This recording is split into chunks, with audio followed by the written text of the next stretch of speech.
देखो भाई, स्टार्ट कर रहे हैं बच्चों हम लोग 11th क्लास, ठीक है, 11वीं कक्षा स्टार्ट कर रहे हैं आज से। सेट थ्योरी से हम लोग स्टार्ट कर रहे हैं कि बेसिकली सेट क्या होता है, ठीक है। 11th class as compare to अगर हम बात करें 12th, थोड़ी टफ पड़ी, क्योंकि 10th की जस्ट बाद जब बच्चा 11th में आता है तो उसको लगता है कि यार 11th क्लास क्या है, बिल्कुल अलग है, क्योंकि सारी चीज़ें नहीं हैं। तुमने ऐसी चीज़ें पढ़ी, मतलब जो तुमने कभी पढ़ाई नहीं है वो सारी चीज़ें आप लोग 11th में पढ़े, तो मतलब क्योंकि सारी चीज़ें नहीं है तो इसलिए बच्चों को क्या लगता है एज़ कम्पेयर टू 12th थोड़ा सा टफ लगेगा। और 10th से तो खैर बहुत ही ज़्यादा टफ लगेगा, पर मैं ये कहूँगी यार बहुत ही टिपिकल है, ऐसा नहीं। अगर आप थोड़ा बहुत ही मेहनत करें तो इजीली यू कैन, ठीक है ना। सेट थ्योरी से हम लोग स्टार्ट करेंगे 11th का टॉपिक। चैप्टर इसमें 16 है और कॉम्पिटिशन की लेवल से काफ़ी आएगी। पूरा एनडी लेवल तक पढ़ाया जाएगा आपको, कंप्लीट एनडी लेवल पूरा अप टू जेई लेवल, ठीक है, पर मेहनत करनी पड़ेगी साहब, ठीक है। चलिए देखिएगा, मैं आप लोगों को थोड़ा स्क्रीन में ले जा रहा हूँ, मैं आपको सेट थ्योरी बता रहा हूँ, स्क्रीन को देखेंगे।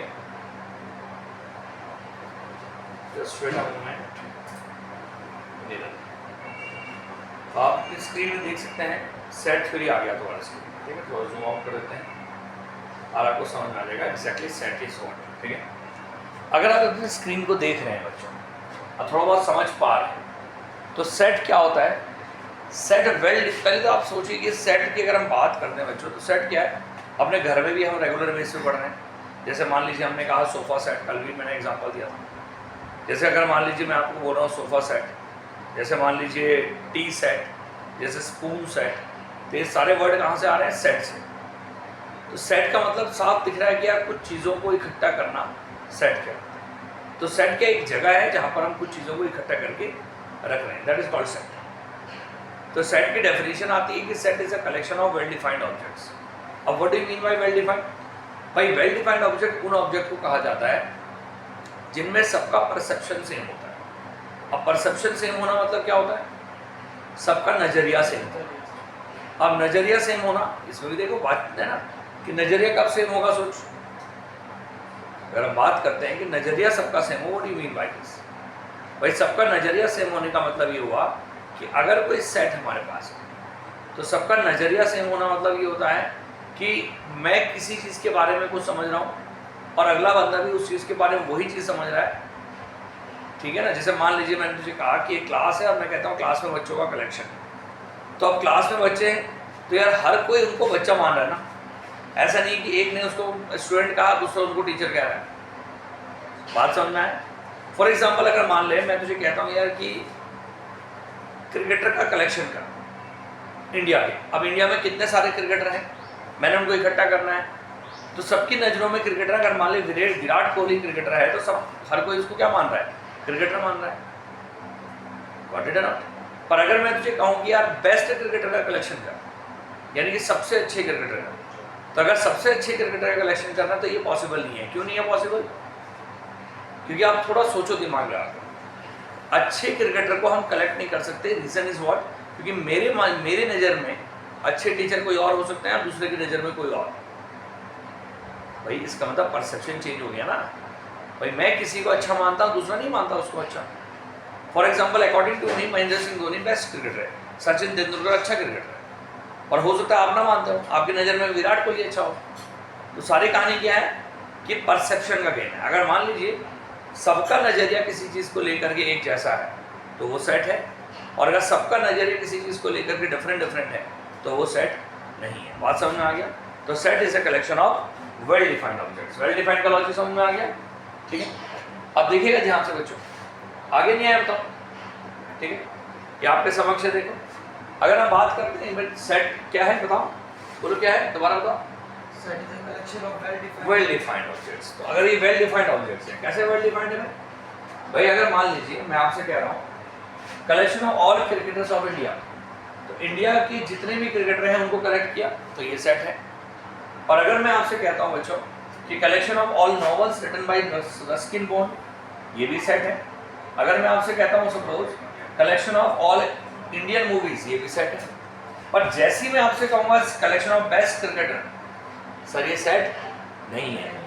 अगर मैं कहूँगा collection of best singers, sir ये सेट नहीं है। अगर मैं कहूँगा collection of best movies, sir ये सेट नहीं है। क्यों नहीं है?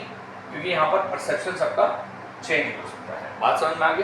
तो जहाँ पर भी सब हर जहाँ पर भी कुछ लोगों के या सबके थॉट्स चेंज हो सकते हैं वो सेट नहीं है, और जहाँ पर थॉट एक जैसे हैं वो set. Got it not? Any confusion? ठीक है, अब सेट के आगे कहानी समझते हैं। देखो सेट समझ में आ गया क्या होता है? ठीक, अब इसके बाद बच्चों क्या होता है कि कुछ सिंबल्स का यूज होता है सेट के। जैसे अगर मान लीजिए मैं आपसे कहूँ सेट समझ में आ गया, it is a collection of well defined objects. जैसे मान लीजिए एक और एग्जांपल और लेता हूँ। मान लीजिए मैं तुझे कहा कि novels written by Munshi Premchand. अब यार अगर मान लें मुंशी प्रेमचंद ने जो नॉवेल्स लिखी है तो उनका कलेक्शन करना तो सेट है ना भाई मुंशी प्रेमचंद ने कुछ ही नॉवेल्स लिखी होंगी, जो उन्होंने नॉवेल्स लिखी है उनका कलेक्शन तो एक सेट है। पर अगर मैं आपसे कहता हूं कि novels written best novels written by Munshi Premchand, तो साहब ये सेट नहीं हो सकता, क्योंकि बेस्ट की कंडीशन या बेस्ट की डेफिनेशन हर किसी की नज़र में अलग अलग है। बॉडी अब अगर मान लें मुझे क्या समझ में आया नहीं है कि किसे हम सेट कहेंगे किसे हम सेट नहीं कहेंगे। अगर मान लें मुझे एक और एग्जांपल, मैंने तुझे कहा सपोज कि यार एनिमल्स इन द वर्ल्ड, अगर मैं कहता हूँ कि दुनिया में कितने एनिमल है उन सबका कलेक्शन करो, तो यानी कलेक्शन ऑफ ऑल एनिमल्स, तो सारे एनिमल्स को कलेक्ट करना तो यार ये तो सेट है। पर अगर मैं आपसे कहता हूँ यार कि कलेक्शन ऑफ डेंजरस एनिमल्स, तो ये सेट नहीं है। क्यों नहीं है? परसेप्शन चेंज हो गया, यानी किसी की नज़र में कोई डेंजर है और किसी की नज़र में कोई डेंजर नहीं है, तो that is not a set. What is not? तो कौन सी चीज सेट होती है कौन सी चीज सेट नहीं होती, पहले तो ये आ गया। अगली हेडिंग तुम्हारे पास आती है जिसे हम कहते हैं कुछ सिंबल्स का हम लोग बच्चों यूज करते हैं सेट में। जैसे अगर मैं बात करता हूँ आपसे कुछ सिंबल, जैसे कैपिटल एन का हम लोग यूज करते हैं। अब कैपिटल एन क्या है समझिएगा ध्यान से। अगर हम कैपिटल एन की बात करते हैं, इधर देखिएगा, तो अगर कैपिटल एन की हम बात करें तो कैपिटल एन क्या है बच्चों? Set of natural numbers. Natural number देखो अब दो तरीके हैं, या तो मैं बार बार लिखूं यार सेट ऑफ नेचुरल नंबर, या मैं बार बार एक 1 2 3 सबको मतलब बताऊं कि भैया 2 कैसा है नेचुरल नंबर है, 3 कैसा है नेचुरल नंबर है। या हम क्या करें एक सिंबल का यूज करते हैं, तो कैपिटल एन क्या बताता है? सारे नेचुरल नंबर के समीशन को बताता है। बात समझ में आ गई? तो हम क्या कर सकते हैं बच्चों? कैपिटल एन लिख सकते हैं जो क्या बताएगा? Set of all natural number, set of all natural numbers. अगर हम बात करते हैं बच्चों कैपिटल आर का, तो मतलब क्या हुआ? Set of all real numbers. अगर इसी में मैं आर पॉजिटिव बोल दूंगा तो बच्चों क्या हो जाएगा? Set of all positive real numbers. समझ में आया? अगर मैं आर नेगेटिव बोलूंगा तो क्या हो जाएगा? Set of negative real number. मतलब ये सिंबल्स हैं जिनको हम डायरेक्टली यूज कर सकते हैं बजाय पूरे स्टेटमेंट लिखने के। बात समझ में आ गई? इसी तरीके से आता है तेरे पास Z, set of all integers. बेटा क्यों आ गया? Set of all rational numbers. कोई कंफ्यूजन? ठीक है, तो ये मेरे पास सेट की डेफिनेशन है, बेसिक डेफिनेशन आ गया। Any confusion? तो सेट की डेफिनेशन के अलावा कुछ सिंबल्स हमने यूज कर दिए 6 तक, तो मेरे हिसाब से इसमें कोई दिक्कत आनी नहीं चाहिए। अगर है तो बताओ भाई, पूछो। कोई दिक्कत नहीं है? ठीक है, तो मतलब हमें पता लग गया बच्चों सेट क्या होता है, सेट में कुछ सिंबल्स का हम लोग यूज क्या क्या करते हैं। ठीक है, अब आगे बढ़ते हैं हम लोग। वो आगे बढ़ रहे हैं, देखिए एक वर्ड आता है बच्चों बिलोंग्स टू। अब मान लीजिए मैं देहरादून में रहता हूँ, तो सोच अगर मैं देहरादून में रहता हूँ तो मैं देहरादून को क्या कर रहा हूँ? बिलोंग कर रहा हूँ भाई। अगर मैं देहरादून में रह रहा हूँ तो मैं देहरादून को क्या कर रहा हूँ? बिलोंग कर रहा हूँ। तो मैं देहरादून के लिए क्या हूँ? एक एलिमेंट हूँ। बात समझिए, अगर कोई सेट है और उस सेट के अंदर मान ले 1 2 5 9 लिखा है, तो ये जो इस सेट के अंदर 1 2 5 9 लिखा है, ये 1 2 5 9 है क्या? ये 1 2 5 9 क्या है? ये एलिमेंट्स है। क्या है ये?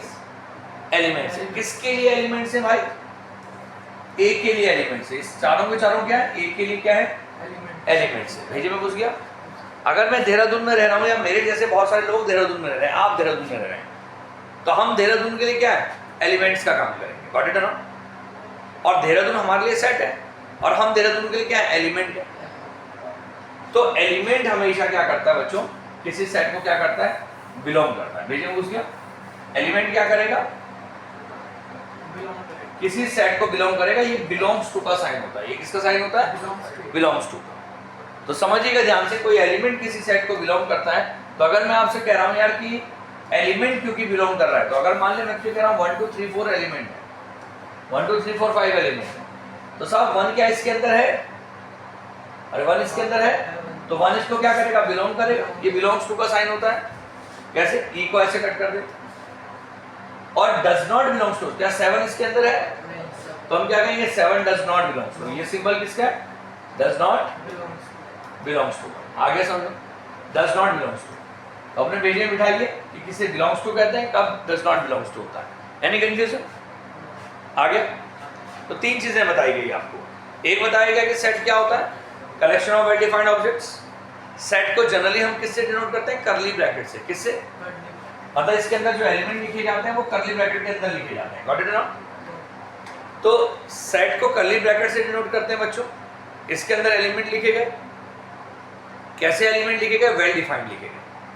वेल डिफाइंड किसे बोलेंगे, जहां पर सबका नजरिया सेम होगा, मतलब the perception of each and everybody will be same.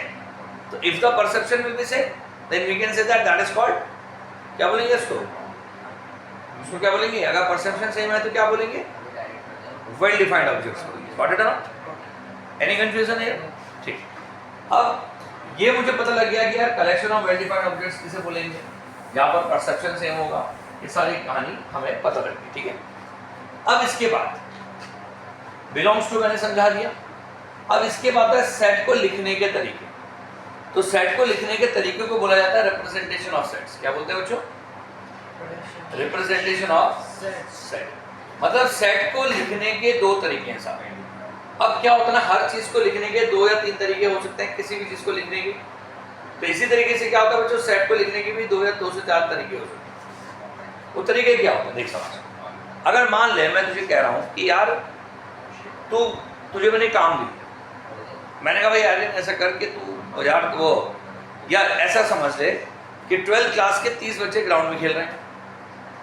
मैंने तुझे क्या काम दिया कि भैया कौन बच्चा ग्राउंड में खेल रहा है ये पता कर गया। कौन सी क्लास खेल रहे थे, 12th क्लास के 30 बच्चे। तू कॉपी पेन लेके गया, तूने 30 बच्चों के नाम लिख के मेरे को दे दिए। तूने गुरु जी ये बच्चे खेल रहे हैं, और इसका टाइम लगाया तूने आधा घंटा। लिखने में टाइम लगता है ना भाई 30 बच्चों के नाम। मैंने कहा चल कोई बात नहीं भाई। फिर क्या हुआ, एक और बच्चे के आलोक क्या मान ले। अब मैंने कहा आलोक भाई तू जा जरा 30 बच्चों के नाम ये देख क्या ग्राउंड में कौन खेल रहा है। ये गया 2 सेकंड में वापस आ गया। इसने मुझे क्या बोला पता है, सर 12वीं कक्षा खेल रही है। अब तू बता कि तूने जो बताया और जो आलोक ने बताया उन दोनों में डिफरेंस क्या है। भाई आपने 30 बच्चों के नाम लिख के दे दिए, 12वीं के बच्चे थे, दैट्स ओके, कोई दिक्कत नहीं है, सही है बिल्कुल। और आलोक साहब ने कहा कि यार क्लास 12th इज प्लेइंग, 12वीं क्लास खेल रही है, खड़ाक से आ गया मेरे पास। तो दोनों में डिफरेंस क्या, दोनों के बताने के तरीके में क्या अंतर है। डिटेल में बताया, बिल्कुल। तूने एक एक करके बताया 1 by 1, और उसने क्या किया, सबकी कॉमन फीचर देखा कि सारे 12वीं के बच्चे हैं, और उसने डाके बोल दिया 12वीं क्लास खेल रही है। तो जब कॉमन फीचर के साथ कोई चीज बोली जाती है तो उसे बोलते हैं सेट बिल्डर फॉर्म। क्या बोलते हैं, सेट बिल्डर फॉर्म। और अगर मान ले हम कॉमन फीचर के साथ नहीं बोलते, हम लोग क्या करते हैं एक एक करके बोलते हैं, तो उसको क्या बोलते हैं बच्चों, अगर एक एक करके चीजें बोली जाए तो क्या बोलते हैं, रोस्टर फॉर्म। क्या बोलते हैं, आ गया। तो 2 तरीके से किसी भी सेट को लिखा जा सकता है, या तो रोस्टर फॉर्म या टेबुलर फॉर्म, और दूसरी फॉर्म क्या होती है बच्चों, सेट बिल्डर फॉर्म और रूल मेथड। ये कुछ नहीं है, ये लिखने का तरीका है। In roster form, a set is described by writing individual elements and separate them by commas within the bracket. तो एक एक करके लिखना है और उनको कॉमा से सेपरेट कर देना। और सेट बिल्डर फॉर्म क्या कहते हैं बच्चों, अ फॉर्मूला और कॉमन कैरेक्टरिस्टिक इज रिटन। मतलब हमने दोनों के कॉमन फीचर देखे और उसको लिख दिया गया। मतलब लैंग्वेज में किसी चीज को लिखना सेट बिल्डर फॉर्म कहलाएगा, और एक एक करके किसी चीज को लिखना रोस्टर फॉर्म कहलाएगा। आ गया समझ में, क्लियर, दैट्स गुड। अब अगर मान ले मैं कहता हूं, समझना ध्यान से, जैसे मैंने एग्जांपल लिया, मैंने कहा यार कि अगर मान लो ए ई आई, अगर मान लो पहला एग्जांपल है, मैंने कहा यार ए ई आई ओ यू, तो ये सारे के सारे एलिमेंट क्या है? वोवल वोवल्स है। तो हमने क्या करा, इन सबको एक्स मान लिया। क्या मान लिया? एक्स मान और लिखने का पैटर्न ये होता है इन सबको एक्स मानने के बाद कि एक्स इज एन एलिमेंट। क्या बोलते हैं? X is an element element such that. क्या बोलते हैं? Such that. अब एक्स के बारे में बताऊंगा कि ये कैसे एलिमेंट है, तो बताओ ये कैसे एलिमेंट है वोवल्स? तो हम कहेंगे एक्स सच दैट, मतलब x is an element such that x is a vowel. X क्या है? वोवल है। तो होता क्या है बच्चों, ये जो x is an element such that है ना, इतने हिस्से के बदले हम सिर्फ क्या लिख देते हैं? X such that. अंडरस्टूड होता है, बात वही है। एक्स सच दैट का पूरा मतलब क्या है? X is an element such that. और सच दैट में क्या आएगा बता? X is an element such that, तो लिखेंगे हम डायरेक्टली क्या लिख सकते हैं? एक्स सच दैट, और वो क्या है? X vowel. समझ में आया? X such that x is a vowel. ये शॉर्ट में लिखने का तरीका। भाई पूरी फॉर्म क्या है इसकी? X is an element such that x क्या है? Vowel. X such that x is an element such that x is a vowel. ये डायरेक्ट बोल दे, x such that x is a vowel, एक ही बात। अब अगर मान ले, समझ में आया नहीं है, तो सेट वेक्टर फॉर्म एक एक करके लिखना, और सॉरी रोस्टर फॉर्म एक एक करके लिखना, और सेट वेक्टर फॉर्म क्या होता है बच्चों? उनकी इंडिविजुअल कॉमन कैरेक्टरिस्टिक ढूंढ करके उनको एक साथ लिखना। गॉट इट और नॉट? Any confusion? ठीक, शाबाश। अब बारी आती है कि यार हम लोग बात करते हैं जैसे 1 2 3 4 5, तो सोचिए जो 1 2 3 4 5 है कैसे एलिमेंट है? ये सारे के सारे नेचुरल नंबर है। कहां तक? 5 तक। तो लिखने का तरीका क्या है? ये तो होगी रोस्टर फॉर्म, एक एक करके लिखा है इसको। अब इसी को अगर तो सेट वेक्टर फॉर्म में लिखोगे तो कैसे लिखोगे? x such that x belongs to natural number. तो भैया कैसे नेचुरल नंबर? 5 या 5 से छोटे, तो लिखना पड़ेगा x less than equal to 5। आ गया? भेजे में घुस गया? शाबाश। अब इसके बाद तक तुम्हारे पास क्या? सी पार्ट देखो क्या है, गौर से देखो इसको भाई। 2 4 6 8 10 12, तो ये सबके सब 2 के टेबल में आ रहे हैं।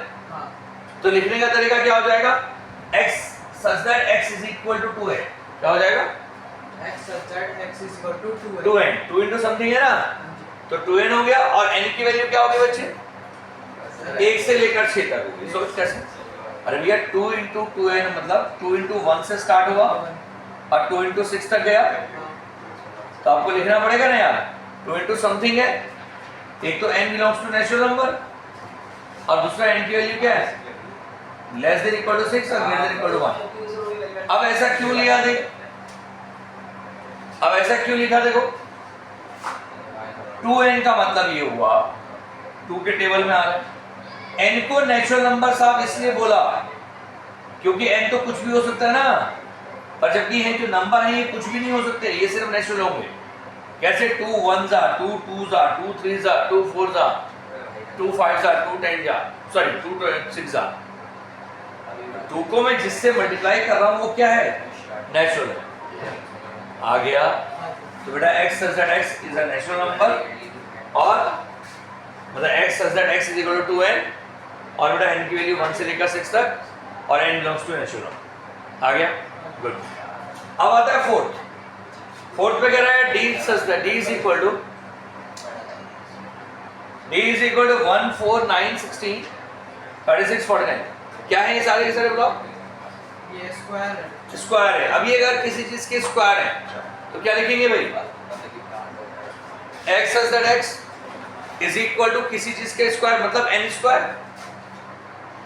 पर आपको n के बारे में बताना पड़ेगा ना भाई, कहां से स्टार्ट हो रहा है? 1 स्क्वायर से लेकर कहां तक? 7 स्क्वायर तक। तो बताना पड़ेगा आपको कि n की वैल्यू क्या 1 से लेकर 7 तक है। पर सर आपको ये भी बताना पड़ेगा n क्या है? नेचुरल नंबर है। क्यों है भाई? क्योंकि नेचुरल नंबर का ही तो स्क्वायर होना साहब। आया? क्लियर? अगला है तेरे पास e बराबर 357। गौर से देखो क्या है 357? अरे तीनों ऑड है कि नहीं है? तो हम क्या कहेंगे? x such that x is equal to 2n plus 1। क्यों? किसी भी ऑड नंबर को क्या लिखा जा सकता है साहब? even plus 1, और 2n हो गया even, और इवन में +1 कर दो। आई बात समझ में? और n क्या आ गया? Less than equal to 1, less than equal to 3। क्यों? अरे भैया 3 1 जा 3 से स्टार्ट हुआ, बोलो। 3 1 जा 3। अरे देख यहाँ देख, अगर मैं यहाँ पर n को 1 पुट करूँ तो 2 1 जा 2, 2 + 1 3 हो जाएगा। अगर 2 पुट करूँगा तो 2 to the 4, 4 + 1 5 हो जाएगा। 3 पुट करूँगा तो 2 3 6 + 1 7 हो जाएगा। आया? तो हमने n की डिफरेंट वैल्यू पुट की, आपको क्या मिल गया बच्चों? 2n + 1 मिल गया। भेजिए में घुस गया। अगर मैं इनके बारे में बात करूं तो ये कैसे नंबर है बताओ? अगर मान लीजिए ये 2 है तो नीचे वाले से एक ज्यादा नहीं है, प्लस यानी कि 2 और 2 + 1। 2 ये 3 है तो 3 + 1। 3 प्लस अगर ये 4 है तो 4 + 1। अगर ये 5 है तो 5 + 1 एंड सो। तो क्या हो गया बच्चों? x + zx = x plus n/n+1। समझ में आया क्यों? तो यही तो हो रहा है, n/n+1 से एक ज्यादा हो रहा ना। फिर वही सेम चीज n क्या है? Natural number. कहां से कहां तक साहब? 2 से लेकर 7 तक। 7। आ गया समझ? देखो वही तो हो रहा है। लास्ट वाली टर्म क्या है? 7/8, यानी कि 7/7 + 1। क्लियर है? तो सर ये आपकी सेट वेक्टर फॉर्म आ गई या रोस्टर फॉर्म आ गई। नोट करिए इसको फटाफट और इतना पढ़िएगा, इतना पढ़ के आइएगा, बाकी करेंगे कल। Thank you.